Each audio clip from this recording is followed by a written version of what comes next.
प्यारे दर्शकों नमस्कार। तारीख है आज 13 मार्च 2026, दिन शुक्रवार, हिंदी तिथि फाल्गुन माह कृष्ण पक्ष दशमी। आइए नजर डालते हैं हमारे प्यारे राज्य हिमाचल प्रदेश की तमाम बड़ी खबरों पर। वीडियो शुरू करने से पहले कमेंट बॉक्स में जय हिंद लिखकर हमें सपोर्ट करें। तो चलिए शुरू करते हैं। थर्ड फ्रंट में जो जाना चाहता है जाए, सीएम सुक्खू का तीसरे मोर्चे की चर्चा के बीच बड़ा बयान, 5 साल पूरे करेंगी। हिमाचल प्रदेश में थर्ड फ्रंट के सवाल पर जवाब देते हुए मुख्यमंत्री ठाकुर सुखविंदर सिंह सुक्खू ने कहा कि पार्टी बनाने का सबको लोकतांत्रिक अधिकार है। जो व्यक्ति जाना चाहता है वो जा सकता है, किसी को रोक नहीं सकते। लेकिन प्रदेश में कांग्रेस सरकार 2 वर्ष का अपना कार्यकाल पूरा करेगी। मुख्यमंत्री ने नेता प्रतिपक्ष जयराम ठाकुर के रोबोटिक सर्जरी पर दिए बयानों पर पलटवार करते हुए कहा कि रोबोटिक सर्जरी एम्स की तर्ज पर हिमाचल में उपलब्ध करवाई गई है। लेकिन नेता प्रतिपक्ष जयराम ठाकुर मुख्यमंत्री रहते हुए नैचौक मेडिकल कॉलेज में एक MRI मशीन तक स्थापित नहीं कर पाई थी। शहरी निकायों में वार्डों के परिसीमन का कार्यक्रम जारी, 6 अप्रैल तक पूरी होगी आरक्षण की प्रक्रिया। राज्य निर्वाचन आयोग ने शहरी निकायों में वार्ड के परिसीमन को लेकर कार्यक्रम जारी कर दिया है। अधिसूचना के अनुसार शिमला जिले में नगर परिषद रोहड़ू, नगर पंचायत नारकंडा, नगर परिषद ऊना और कांगड़ा जिले के नगर पंचायत बीड में वार्ड का परिसीमन किया जाएगा। इसमें रोहड़ू, नारकंडा, ऊना में क्षेत्र शामिल किए गए हैं, जबकि बीड को नई नगर पंचायत बनाया गया है। अंतिम परिसीमन के बाद वार्ड के आरक्षण की प्रक्रिया 6 अप्रैल तक पूर्ण की जाएगी। राज्य निर्वाचन आयुक्त अनिल खाची ने यह अधिसूचना जारी की। उपायुक्त शिमला बोले, जिले में गैस, पेट्रोल, डीजल की कोई कमी नहीं, अनावश्यक भंडारण न करें। उपायुक्त शिमला अनुपम कश्यप ने कहा कि जिला शिमला में घरेलू गैस, पेट्रोल, डीजल की कोई कमी नहीं है, आपूर्ति निरंतर जारी है, इसलिए लोग इन चीजों का अनावश्यक भंडारण बिल्कुल न करें। उपायुक्त वीरवार को यहां जिले के सभी उपमंडल दंडाधिकारियों के साथ वीडियो कॉन्फ्रेंस के माध्यम से जिले में गैस, पेट्रोल, डीजल की आपूर्ति का जायजा ले रहे थे। इस बैठक में तेल विपणन कंपनीज के प्रतिनिधि भी शामिल रहे। बचपन में छूटा स्कूल, यूट्यूब से ट्रेनिंग लेकर इंडियन टीम में पहुंची हिमाचल की बेटी, अब जापान में फहराएंगी तिरंगा। हिमाचल प्रदेश के जनजातीय जिले लाहौल स्पीति की बर्फीली और दुर्गम वादियों से निकलकर एक बेटी ने इतिहास रच दिया है। दुनिया के सबसे ऊंचे गांव में शुमार स्पीति के कोमिक गांव की रहने वाली अल्ट्रा मैराथन धाविका तेंजिन डोलमा का चयन भारतीय टीम में हुआ। अब वो 23 और 24 मई 2026 को जापान के हिरोसाकी में होने वाली प्रतिष्ठित IAU 24 घंटे एशियन ओशिनिया चैंपियनशिप में भारत का प्रतिनिधित्व करेंगी। एथलेटिक्स फेडरेशन ऑफ इंडिया ने उनके नाम पर आधिकारिक मुहर लगा दी है। जापान में होने वाली ये चैंपियनशिप कोई आम दौड़ नहीं, इसमें धावकों को बिना रुके निरंतर 24 घंटे तक दौड़ना होगा।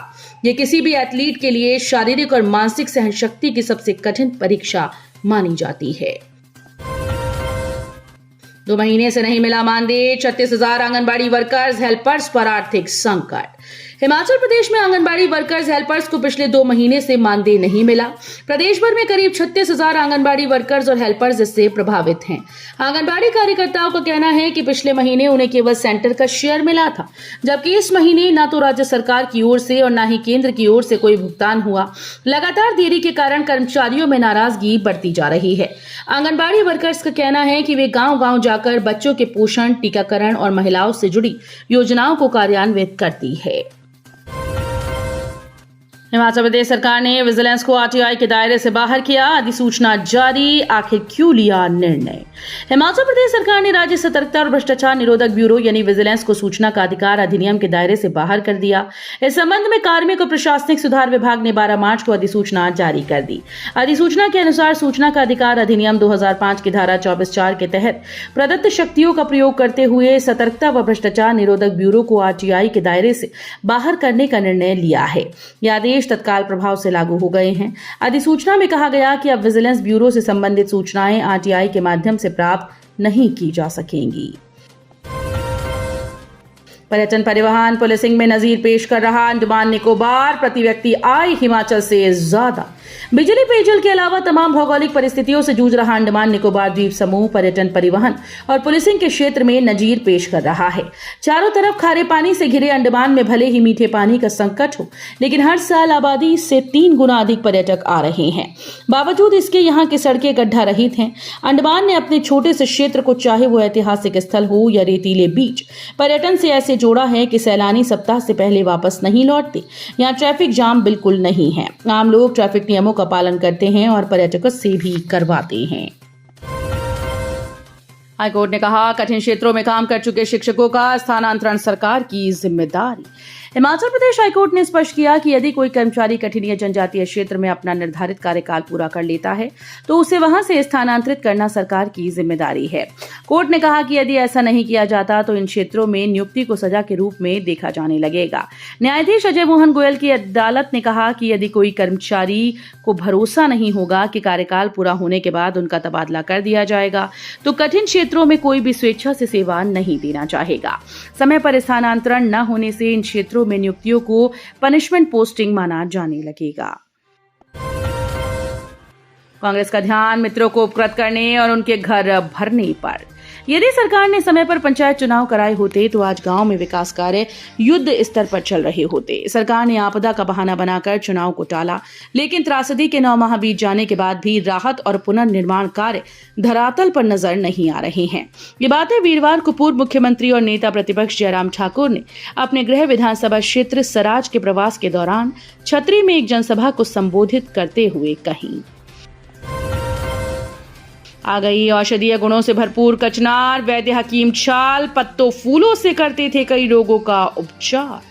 आधुनिकीकरण व भागदौड़ भरे व्यस्ततम जीवन में किसी भी व्यक्ति के पास कुदरती तौर पर सदियों से उपलब्ध होने वाली विभिन्न प्रकार की औषधियों व पदार्थों को हासिल करते हुए प्रयोग करने का समय नहीं है, लेकिन कुदरत द्वारा साल भर विशेष मौसमों में इंसान के प्रयोग हेतु समय समय पर कई प्रकार के पदार्थों को घर आंगन पर प्रयोग हेतु उपलब्ध करवा रहा है। इन दिनों कुछ ऐसी ही औषधीय गुणों से भरपूर कचनार यानी कराले की कलियां लोगों के लिए कुदरती वरदान के रूप में निःशुल्क उपलब्ध हैं। हिमाचल में गजब मामला। पुराने बॉस को सरकारी गाड़ी में लिफ्ट दी तो छिन गई सुविधाएं। कार्रवाई की शिमला में खूब चर्चा। हिमाचल प्रदेश की राजधानी शिमला में एक अफसर की मानवीयता उस पर भारी पड़ गई। हुआ यूं कि उन्होंने अपने पुराने बॉस को सरकारी गाड़ी में लिफ्ट दे दी। इस घटना के बाद विभाग के उच्च अधिकारियों ने इतनी सख्ती दिखाई कि संबंधित अफसर से सरकारी गाड़ी की सुविधा ही वापस ले ली। अब ये मामला नौकरशाही के गलियारों में चर्चा का विषय बन गया है। हिमाचल में सीबीएसई स्कूल के छात्र पहनेंगे टाई बेल्ट। निफ्ट डिजाइन करेगा वर्दी व शिक्षकों का ड्रेस कोड। केंद्रीय माध्यमिक शिक्षा बोर्ड ने संबद्ध सरकारी स्कूल्स में शिक्षकों के लिए ड्रेस कोड व छात्रों के लिए नई वर्दी का डिजाइन राष्ट्रीय फैशन प्रौद्योगिकी संस्थान तैयार करेगा।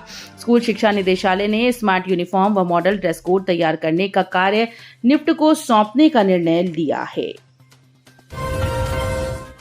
आज गांव में फैला पीलिया का प्रकोप। सरकारी स्कूल के 14 छात्र संक्रमित। जिले के बड़ू क्षेत्र के आसपास आधा दर्जन से अधिक गांव में फैले पीलिया के एक ही सरकारी स्कूल के 14 बच्चे संक्रमित हो गए। बुधवार तक संक्रमित बच्चों का आंकड़ा 13 था, लेकिन एक और छात्र पीलिया से ग्रस्त पाया गया। वहीं मोही के एक व्यक्ति में भी पीलिया के लक्षण पाए गए। ऐसे में पीलिया से पीड़ित मरीजों का आंकड़ा 37 से बढ़कर 39 हो गया। हालांकि इनमें से 25 लोग रिकवर बताए जा रहे हैं, जबकि 14 लोगों को उपचार विभागीय निगरानी में चल रहा है। 2 से 3 लोग मेडिकल कॉलेज में भर्ती हैं, वहीं अन्य का उपचार घरों पर चल रहा है। स्वास्थ्य विभाग की टीम फील्ड में पीलिया संक्रमितों की पहचान करने में जुटी है। एहतियात के तौर पर जहां स्वास्थ्य विभाग की टीम ने क्षेत्रों में पहुंचने वाले पानी को उबालकर पीने की सलाह दी, तो वहीं 7 पानी के सैंपल जांच के लिए भरे हैं। विभाग की तरफ से क्लोरीन की दवाई भी उपलब्ध करवाई जा रही है। तो ये थी आज की फटाफट खबरें। हम मिलेंगे अगले बुलेटिन में, तब तक के लिए धन्यवाद। जय हिंद।